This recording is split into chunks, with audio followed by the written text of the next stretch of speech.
Hi, everyone, and welcome to our Mentor Power Hour. It is so great to be with everyone today, and I'm really super excited to be able to not only share a little bit about my background, but also help you in your career and business journey. So we've got a lot of great things that we can talk about today, but I'm Ginger Siegel, and I have the honor of leading our small business segment for North America for Mastercard. And I must say, in these days of COVID, I hope all of you are safe. And we know that one of the biggest things in COVID is pivoting. And when I look at my career path, I have really pivoted. I started my career in pharmaceutical sales and then pivoted into banking and finance, leading a healthcare division at a very large bank. From there, in addition to being in financial institutions and running small business organizations, I then went into consulting because I really felt that a lot of what I had done in my career was consulting. And actually, after doing a project for Mastercard and seeing how amazing the organization was, I joined Mastercard. So I think as we all look at our career journey, and I know for many this has been a really challenging time, I think you all should feel really excited and good about the prospects of pivoting at various times throughout your journey. So I'd like to remind everyone, this is all about you. This is all about me spending time answering your questions. So I would ask all of you to please put your questions in the Q&A area, not the chat, because that'll be make it a lot easier for us. And I really look forward to our time. So welcome to everyone, and please feel free to start asking questions. So I know we've got some people getting on right now, but what I want to do first is a great question that I've seen already is with a lot of the restaurants and other businesses closing down during the pandemic. What do you suggest that businesses do in order to pivot? Well, it's a really great question. And we actually know that about 20% to 30% of small businesses do not have an online presence. And one of the things that we have focused a lot on at Mastercard is this concept of pivoting to digital. And we think that enabling your business to have a digital storefront and to be able to communicate with your customers that way is critically important. And we're really pleased that we've launched something called Digital Doors, which is on our Mastercard Main Street Resource Center, which really helps small businesses to do a test to really see what they need to do in their business to become more digital, and also set you up with some really great partners like Shopify and BigCommerce. And so we hope that small businesses will take advantage of this opportunity right now to get digital. So again, as you're joining, I'm starting to see a lot of people joining. Please feel free to ask questions in the Q&A. And I know we've got, some really good time today. Oh, we've got another question that just popped up. So here's a question from Carolyn. What advice can you share for small business owners who need to build or enhance their digital presence right now? And where should they start? And what resources should they look to? Well, I think this is a really great question, and I want to really expand on what I did before. I think the first thing is really to understand where your gaps are. One of the things that I hear from small businesses is there's not a lot of resources out there. And we have something on our Digital Doors program called the Digital Diagnostic. This is a test of between 15 and 17 questions where you can really answer things like, how's your business being run? How effective are you from a digital perspective? You go through the list of questions, and then when you answer them, the really exciting part about this is it takes your answer and measures it against a benchmark. But even more important, it gives you recommendations. So when you think about going online, some of it is knowing where you are, knowing what you need to do. The wonderful resources out there with partners like Shopify and BigCommerce and Squarespace in order to get online.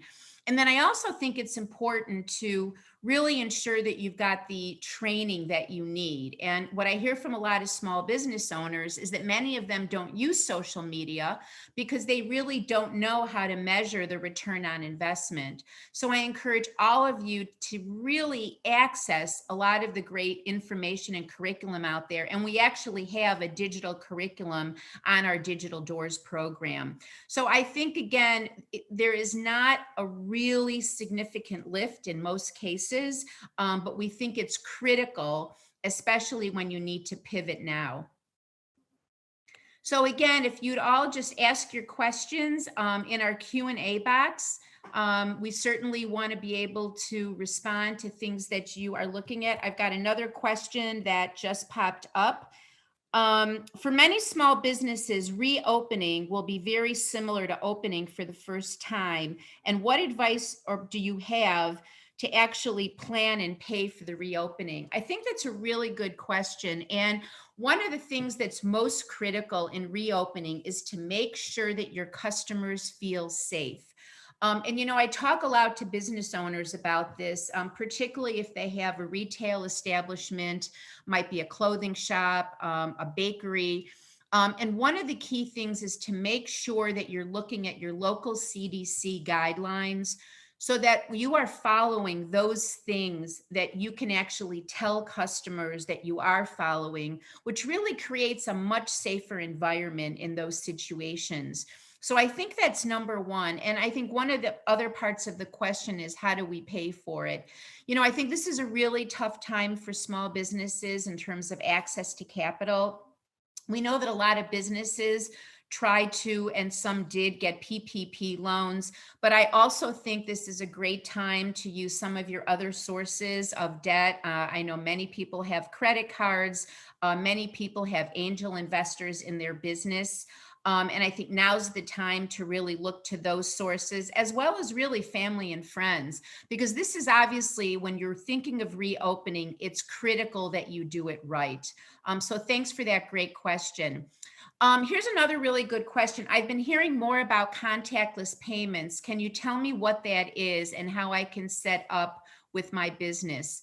Really great question. So one of the very interesting stats that we've seen is that 70% of consumers want to pay contactless. And what this means is that in the past, many businesses accepted cash and checks, and many consumers wanted to pay that way. But now, because of COVID, people don't want to touch things. They don't want to have an exchange of cash. They sometimes don't even want to hand their credit card to somebody. So what contactless does, if your business accepts contactless payments, and I'll talk about that in a minute, it allows people to actually tap so that their card is registered and the payment is made without them having to hand it to you. And there's many great organizations out there. And through our digital doors, we actually have a number of partners called acquirers that actually help people to get online, and also to help them accept certain types of contactless payments. Many of you have banks that also have these types of services available. But I think there's two things to think about. One is contactless payments, and then the other is, how can you actually accept what's called card on file?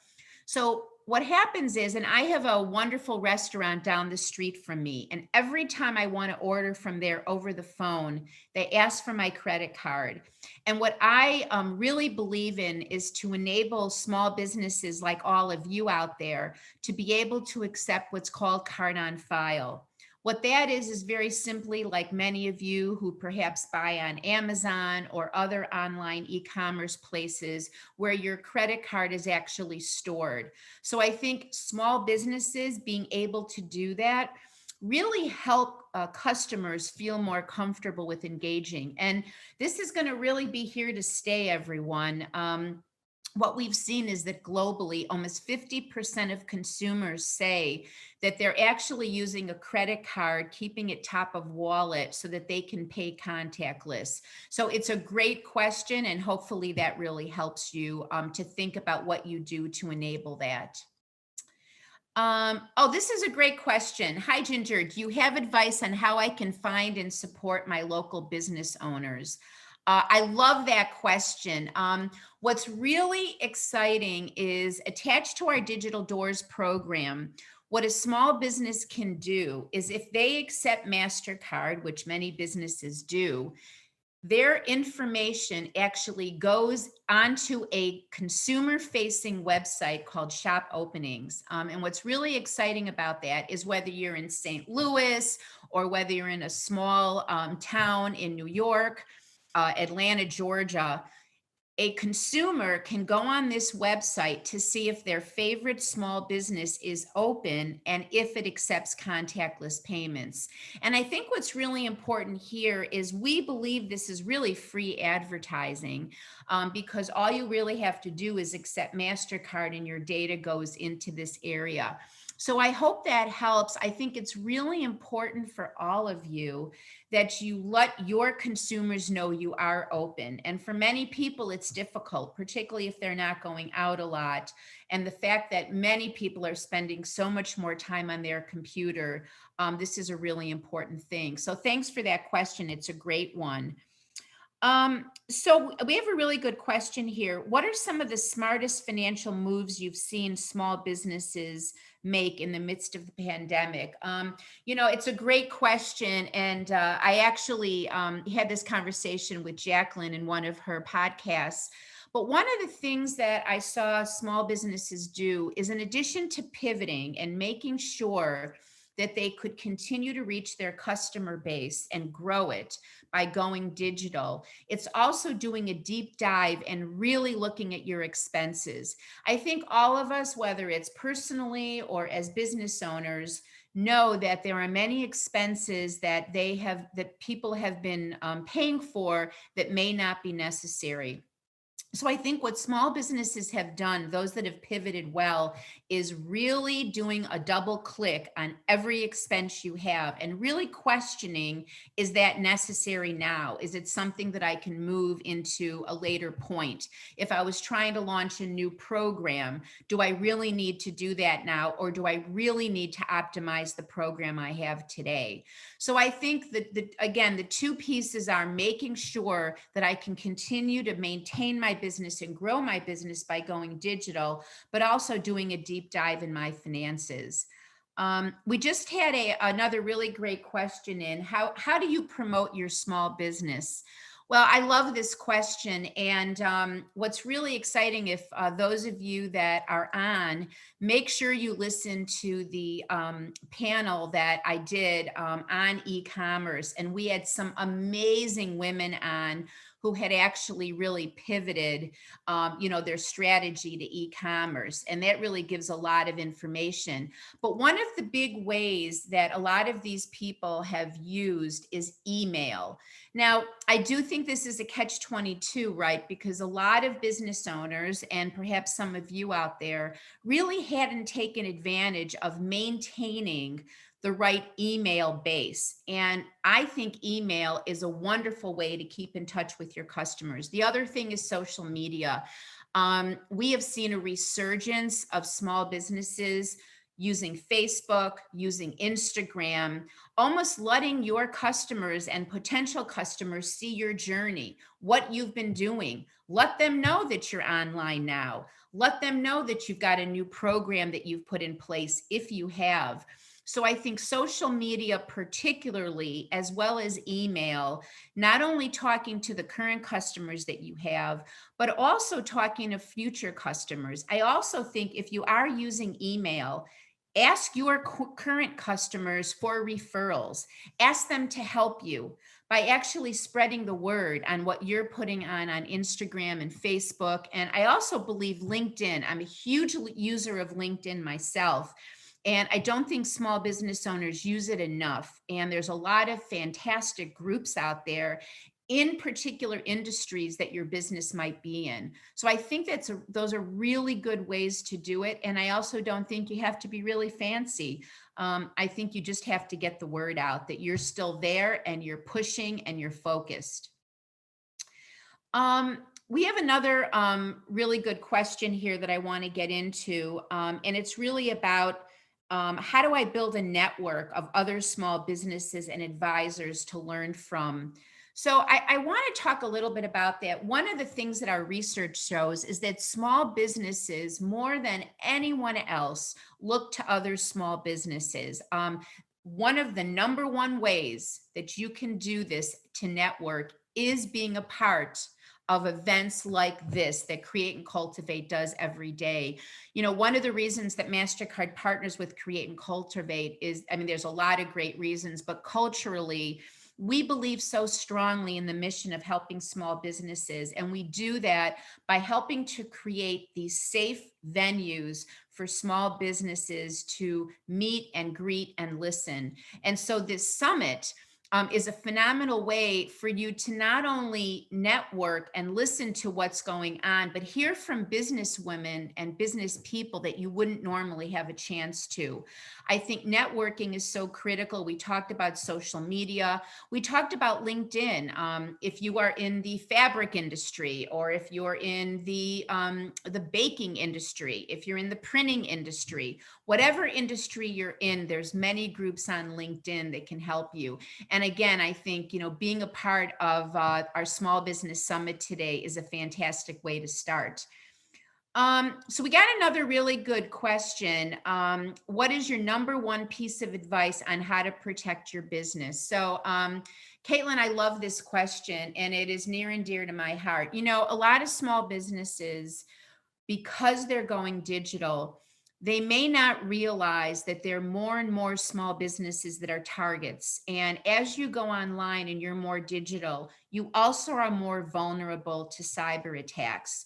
A couple stats, not to scare you, but a lot of small businesses have the misperception that these particular attacks won't impact them. And they do. About 50% of these cyber attacks really do impact small business. And we know that about 80% of them aren't prepared. So there's a lot of different tools out there, including tools that we have on Digital Doors. We have two particular tools. One is called Risk Recon, which will actually go in to your site and to your email and see how vulnerable you are. It's really important to assess the level of vulnerability so that you know what you need to do to tighten up and be safe. And then the other thing is alerts. We think it's really important for small businesses to know what's happening in the dark web. And there's a lot of tools out there that are going to alert your business when some strange things are happening. And at Mastercard, we have a program called ID Theft Protection that's also part of our Digital Doors. So I would encourage everyone to really keep your eyes and mind open. Even some of the most successful business people that I have spoken to during COVID have not had the protection they need. So it's really important to do that. Again, really good question.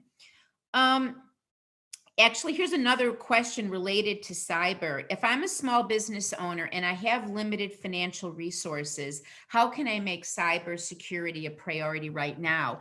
Well, I think the neat thing is there is actually some really great free resources. One of our fantastic partners is the Global Cyber Alliance. They have an amazing website with a lot of free tools, guidance, and information that can actually start you on the journey. And we also know that, particularly at Mastercard, we have some really great tools that right now are free on Digital Doors. But even when Digital Doors is no longer offering those things free, some of these tools cost as little as $9 to $12 a month.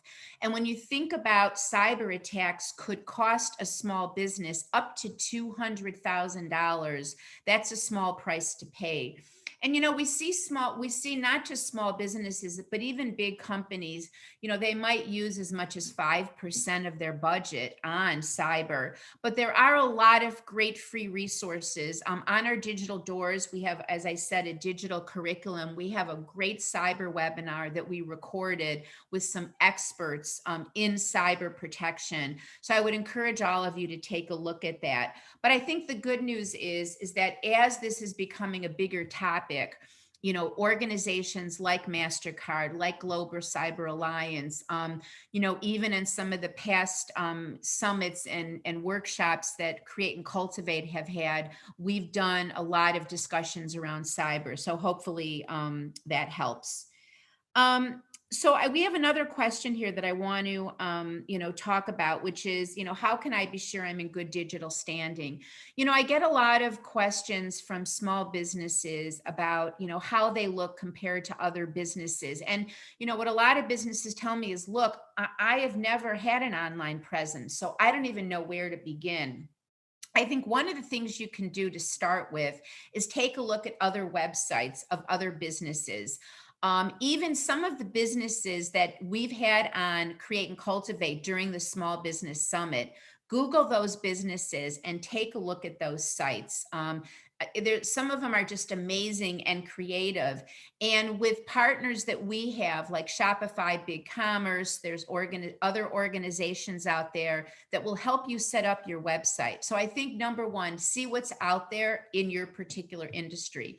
The other thing that I mentioned is we knew this was going to be a challenge for small businesses, especially those small businesses that really didn't have the experience. And so what we've done is we've created this digital diagnostic. And you can take that test if you Google Mastercard Main Street Resource Center and you take a look at the tile that says digital doors. One of the first things you'll see is this diagnostic test, which is free. And we really believe that it's important to get tools out there to business owners now. And that's why we're pretty excited about it. So we have a question, I think, in our chat. Oh, we just had someone join. So, hey, Dawn, welcome. If you have a question, let us know. I'm going to take a look at some other questions we have popping up here. Yeah, here's a really good question. What advice do you have for owners that are really taking this step for digital? And do you see this as something that's going to continue after COVID? Well, it's interesting. I led a panel discussion today with a group of amazing business owners. And one of the people we talked to was a fantastic influencer. And if you look at a lot of the influencers out there, they've been digital the whole time.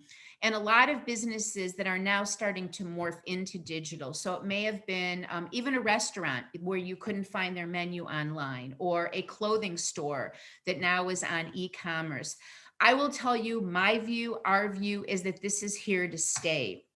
Many people have said that COVID has caused them to spend more time on e-commerce and shopping that way, but we do believe this is going to be here to stay. So for many small businesses out there, what I will say is that in many ways, having a digital e-commerce present, not just during COVID, but beyond, is going to not only be a survival mechanism, but also growth. Because I think what's really important for all of you out there is to have this really great and strong amount of hope that we've got to get through COVID. It's been just a horrific time, and we're right there with you. We know how difficult this has been because we work with small businesses every day. But one thing we're seeing in our research is that small businesses are resilient and they have hope that this too shall pass. And then what we believe is that small businesses really are going to focus on their growth. And so thinking about these things that you did to pivot during COVID, many of those things are going to be really important afterward as well. So here's a great question. Nicole asked, what advice can you give for a first launch? Wow, that's a great question. It's a loaded question because there's so many pieces of this. And I'm going to go back to something I said before. One of my most important learnings in all of my career has been that I'm not in this alone. So I have always gone to people that have succeeded before me, whether it was in a particular industry, whether it was in banking, and talking to those people that have been successful before me. So depending on what type of business you're looking to open up, I think it's really important to look at businesses that have come before you. I also think one other thing that's critical, there's a book that I want to recommend to everybody. It's one of my favorite books, and it's called The E-Myth. And what the book talks about is that when small business owners start their business, it's usually because of a passion, something that they love to do, no matter what it might be, whether it's in fashion or food. But sometimes they forget about all the other pieces that have to be focused on: the business plan, the financing. So it's really important to make sure that you're getting the right financial advice so that you're setting yourself up for success. And it's great to be able to do what you love, but you also have to love doing some of the things that may not have come first to mind, like your finances, like ensuring that you have the right resources, whether it might be your financial accounting system. Are you looking at some of the great accounting software that's out there? So not just focused on the passion, but also on the things that you have to do. So we're getting a lot of questions in here. This is a really great question, and I love it. I'm going to answer this. Jenna, thank you. Why is Mastercard so passionate about helping small businesses during these times? Well, here's what I'll tell you. I joined Mastercard 3 years ago, and we have been passionate not only about small business in the past 3 years, but before. What I am most proud of is that Mastercard began working on solutions for small business way before COVID. And we know that small businesses drive about 50% of the economy in the United States, and they employ 50% of the people in the United States. So if we don't help small businesses, then all of those of us that are consumers and work for small businesses are going to be in trouble.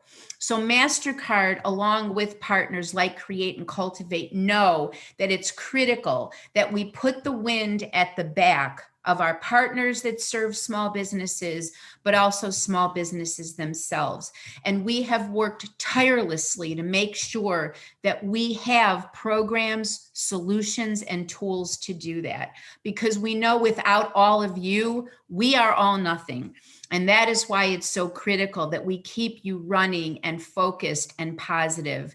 So I hope that helps, but we are passionate about you before COVID, during COVID, and we will be passionate well beyond COVID.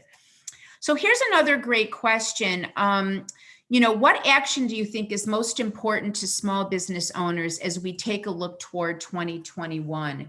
Well, I'll tell you, I spend a lot of time all day long thinking about what we need to do to get small businesses back, to get them back running well, and also to help them grow beyond.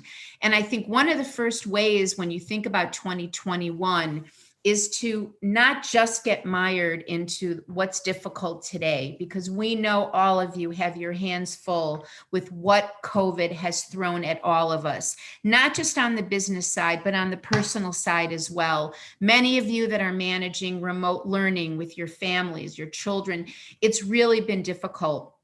But I think it's important to also look at what you've been able to do, how you've been able to pivot. And then with those things that you have pivoted to, what are those things that I can expand upon in 2021? And then what are those things that I will be able to do once we get out of this? When I talk to business owners, and some of the most successful ones have had a tough time as well, but they have kept hope. They have thought about what they need to do to keep themselves well and to keep themselves focused. And I think 2021 is going to be a time of not only rebirth, but also maintenance of some of the great things that many of you have done to pivot, whether it's digital. So in 2021, how do I get back to forming new product lines? How do I get back to growing my digital presence? Growing the things that I'm doing to gain more customers. And so I think those are all the things not only that we need to keep doing now, but also continue doing, in 2021. So we have a couple more really good questions here that I'm going to go to. So here's a really good one. How are you are talking about help through small business solutions in the US. Does this program also exist for Europe? Greetings from Vienna. Oh, I am so jealous for whoever this is, Brigitte from Vienna. That is one of the places I want to go to. Yeah, I'm really excited to say that most of our global regions throughout the world have something like digital doors. And we actually call it, from an umbrella perspective, digital acceleration. And our focus globally is to help small businesses accelerate their digital growth and prowess. And so if you look at your Mastercard, Google Mastercard, wherever you are in the world, you will see, particularly if you Google digital acceleration, you will see tools and solutions in most areas, whether it's in Latin America, whether it's in Europe, whether it's in Asia Pacific. So great question. I'm glad you asked that. And I hope you're staying safe in Vienna as well. Okay, I am going to go to, looks like I'm going to pull out of this. So I'm going to look, we have 5 more minutes and we have a bunch more questions. So I am going to do my best to answer as many as I can. So we have another great question from, let's see, Caitlin. I am super nervous about 2021. What should we focus on as we prepare for next year? Again, I think it's a lot of the things we talked about in 2021, but I do want to focus on one thing, which is this whole concept of being nervous. I just had a great conversation with a business owner who has a dog grooming, and she's amazing, Jess. And she talked about taking care of yourself first. So I think everyone is really super nervous. You're not alone. There's a lot of stress out there. But what I've heard from business owners is focusing on the positive things that you are doing, stopping to take a look at some of the amazing things that you've done to pivot. I have heard such incredible stories of restaurants that have pivoted to doing virtual experiences. I personally experienced a virtual wine tasting the other day, which was amazing. So I think there's a lot of opportunity to think about all the great things you've done, and also think about from there what you need to do in 2021 to really make those things grow. And so I think it is certainly is absolutely understandable to be nervous, but I think all of you have so much to be proud of just based on what I've heard and based on all of the things that I've seen. I just really want to congratulate all of you for that. So I'm going to see what other questions we have. Looks like we have, first of all, thank you to GR. Her comment was, thank you. You're sharing a wealth of knowledge and we appreciate it. I appreciate all of you. It is such an honor to be able to spend time with you. And I am in awe what this community of small business owners has done. So it is truly my honor as well. I'm going to see if there's any more questions I can ask just in terms of, oh, here's a great question. Are there any books and podcasts that you recommend? Well, I did recommend that one book called The E-Myth. I think it's really important. The other thing that I have been doing is actually looking for books, self-help books, mindfulness books, because I know for me, the days are tough, the days are long. There's a lot going on, and I have learned that I've got to get myself calm if I'm going to help other people be calm. The other thing, I think there's some fantastic podcasts out there about not only running a business, but what to do when bad things happen. And so there's just some really great information out there. And I must say that I have been following Jacqueline, and Jacqueline is having some fantastic podcasts, but more importantly, in conjunction with Mastercard, we've had some fantastic podcasts and conversations called Priceless Conversations.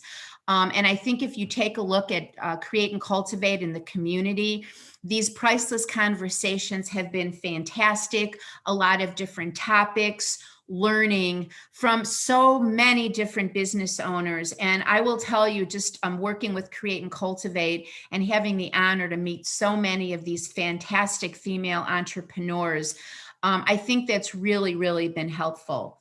So we have, I think, time for one more question before we stop. Let's see. I think this question is also on protecting your business. So I know we've talked a lot about protecting your business from cyber, but I will tell you that I think some of the things to think about are also protecting your business every day, just in terms of what you're doing. I'm actually trying to get back to speaker view, but it's not letting me. But I think what's really important is protecting your business. There's a lot of different ways to do that. There's protecting your business from cyber attacks. There's protecting your business, making sure that your employees are taken care of. One of the things that I'm most proud of at Mastercard is really the concern for everyone and how we've all had a pivot even at Mastercard.